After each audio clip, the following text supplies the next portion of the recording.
So,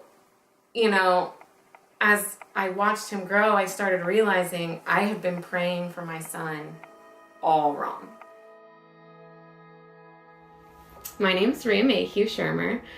We're members at Access Church, and this is a little bit about my story.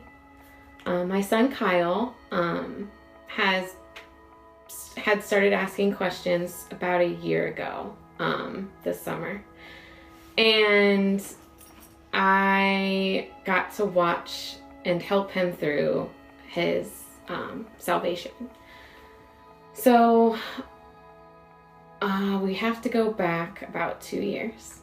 And back then, we started to see a lot of pain, would be the best way to describe it.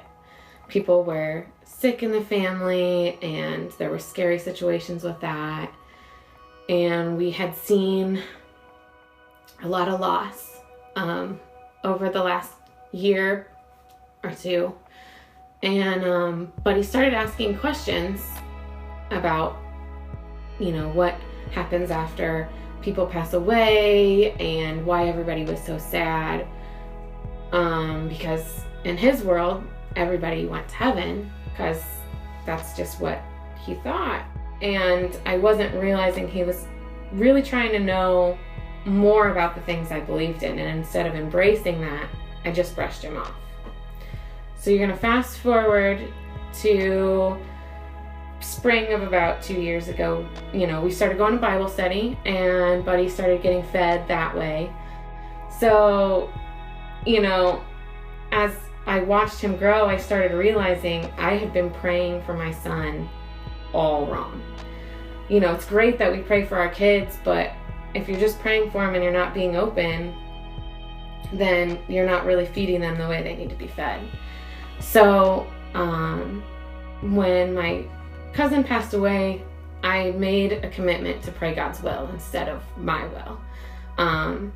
So I started reading in Psalms and things, and I saw, He'll give you your heart's desire, and I really wanted my son to know Christ. So I started praying, open my heart and give me the words when he comes to me, I would know what to say. And so we were talking one day about my cousin's passing. I don't even remember how it came up. And he said, well, Jeremy's in heaven. And, yeah, Jeremy's in heaven. He believed in Jesus and the cross. And and he goes, well, but if you're good, you go to heaven. And that's when I had to be like, no, buddy, that's not how it works. Like, good people, they end up in hell. Hell's real. And he kind of, looked at me like I had just completely destroyed his world and wanted to keep arguing with me. And I was like, no, buddy, Jesus says, only the ones that accept him get to make it to heaven. And, whether you're good or bad, that's not really what matters. If you accept him, you're going to want to be good. You're going to work really hard, but sometimes you're going to make bad decisions, but you still get to go to heaven because Jesus is in your heart. But if you don't accept Jesus and you still do everything nice, you're nice to all your friends, you don't have any enemies, but Jesus isn't there, you're still not going to make it to heaven. And he was crushed. And I was like, I messed that up. I totally blew it. I don't know what to do.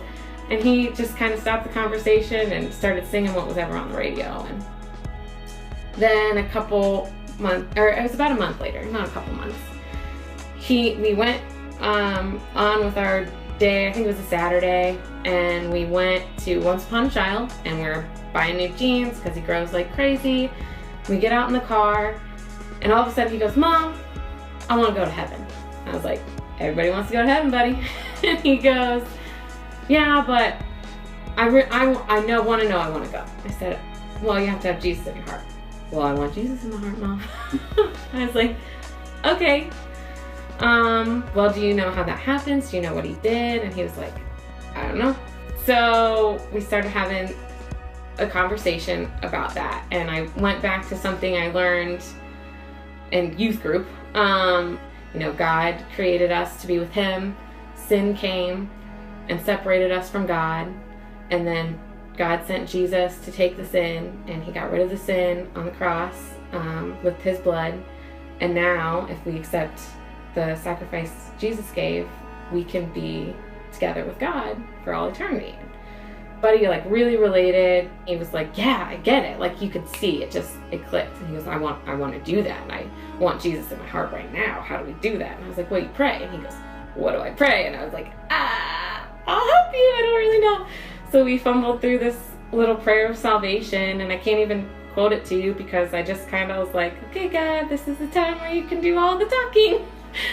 So we prayed this prayer, and we both are crying by the end of it. And he goes, Mom, why are we crying? And I was like, we're just really happy. He goes, well, I had to call my nan, and I had to tell my nan. And so we spent like the next 10 minutes calling everyone he wanted to call and knew that would care that, he had accepted Christ. And of course, everybody was like cheering on the phone. I'm pretty sure we heard people crying. It was wonderful.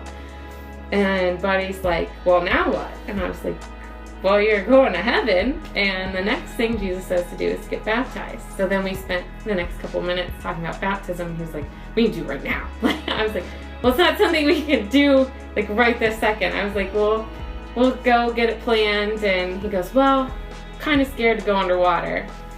And so I said, okay, well, we'll work around that. So we started talking, and he actually decided he would get baptized.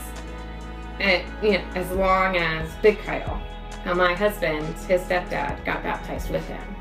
So later in that following November, we actually had a service for the two of them to get baptized together.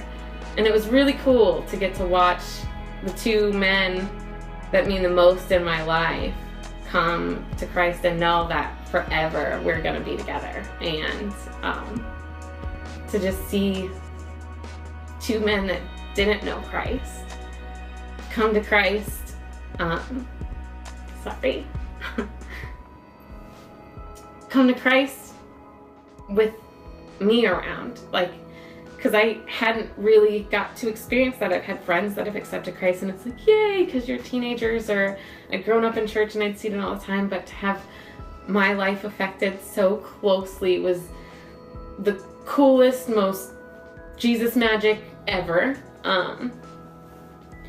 And now, to have a family that prays together, and a son that genuinely wants to be a Christian and live a Christian life, and a husband that, feeds into that, as well as me, it's more than I could have ever dreamed. And I had no idea that when I prayed God's will, that's what was going to come of it. It was far better than anything I could have prayed myself.